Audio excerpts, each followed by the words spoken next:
तर मित्रांनो, या व्हिडिओमध्ये आपण पाहणार आहोत शुगर डायबिटीस होण्याची मुख्य कारणे काय आहेत. तर मित्रांनो, घराघरात पोहोचलेला माणसात गावागावात प्रत्येक माणसाला झालेला हा रोग म्हणजे शुगर आणि डायबिटीस, ज्याने बरेचसे लोक त्रस्त आहेत. बरेचसे याचं प्रमाण वाढलेलं आहे.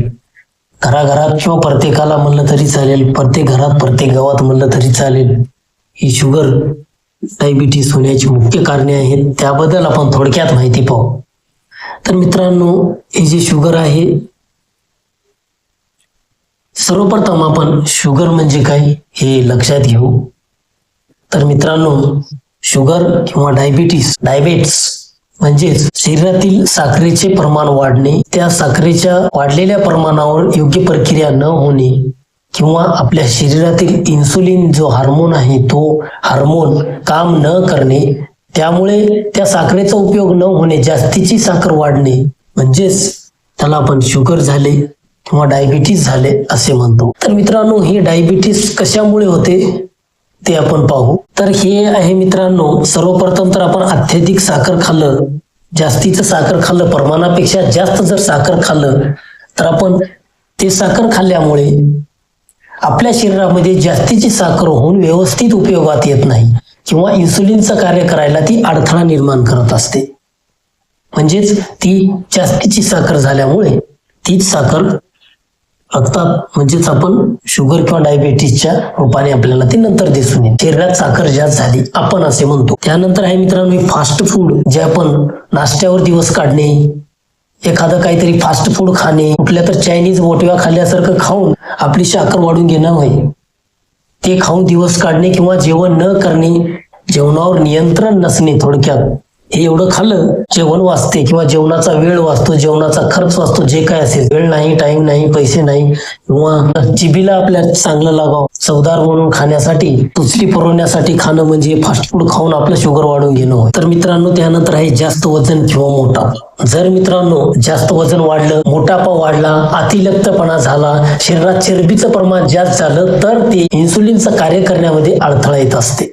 म्हणजेच इन्सुलिनचं जे हार्मोन आहे ते व्यवस्थित कार्य करत नाही. ते कार्य न केल्यामुळे साखर जशीच्या तशी राहून साखर वाढत असते, शुगर होत असते. तर मित्रांनो, त्यानंतर आहे शारीरिक सक्रियतेचा अभाव, म्हणजेच व्यायाम न करणे, एका जागेवर बसून काम करणे, हालचाल न करणे, शरीराची हालचाल न करणे म्हणजेच शुगरला निमंत्रण जे काय शुगरला आपण बोलवत असतो. तर मित्रांनो, व्यायाम केल्यामुळे ही शुगर नियंत्रणात राहते. सकाळी चालल्यामुळे हे सुद्धा आपण एका व्हिडिओमध्ये पाहिलेलं आहे.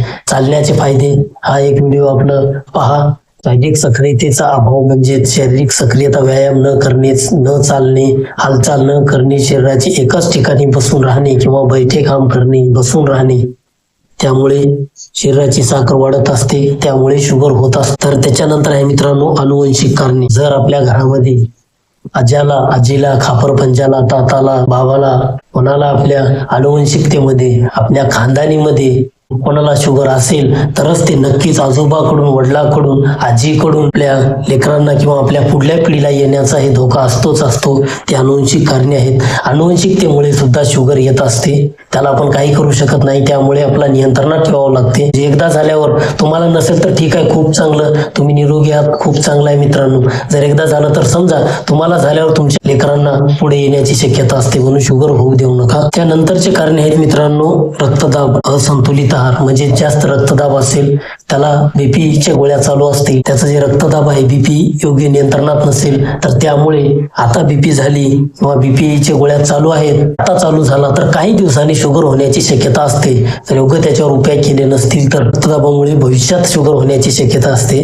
त्यानंतर आहे मित्रांनो असंतुलित आहार, सकाळी न खाणे, सकाळचं जेवण दुपारी खाणे किंवा दिवसभर उपाशी राहून संध्याकाळी खाणे, यामुळे शुगर होत असते. त्याच्यावर जेवणावर नियंत्रण, जेवणाच्या टायमिंग मध्ये नियंत्रण नाही, कोणत्याही टाइमला काही खाणे, कसंही खाणे, त्यामुळे सुद्धा शुगर होत असते मित्रांनो. तर हे सगळं शुगर होऊ नये. शुगर कशामुळे होतो तर मित्रांनो, हे आपल्याला शुगर होऊ नये यासाठी हे सगळं टाळा, व्यवस्थित सगळं लिमिट मध्ये ठेवा. तर मित्रांनो शुगर कशामुळे होते आपण या व्हिडिओमध्ये थोडक्यात पाहिलं आहे. पुन्हा भेटूया दुसऱ्या व्हिडिओमध्ये शुगर कमी करण्यावर काय उपाय आहेत, कसं नियंत्रणात ठेवता येईल, या सर्व गोष्टीचं माहिती घेऊन पुढल्या व्हिडिओमध्ये भेटू.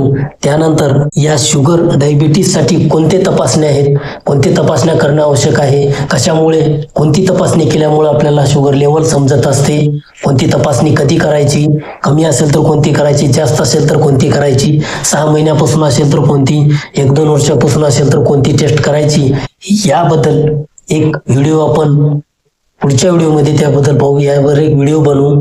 तर मित्रांनो, ही होती शुगर होण्याची मुख्य कारणे. तर याच्यानंतर पुन्हा भेटूया दुसऱ्या व्हिडिओमध्ये. तोपर्यंत नमस्कार.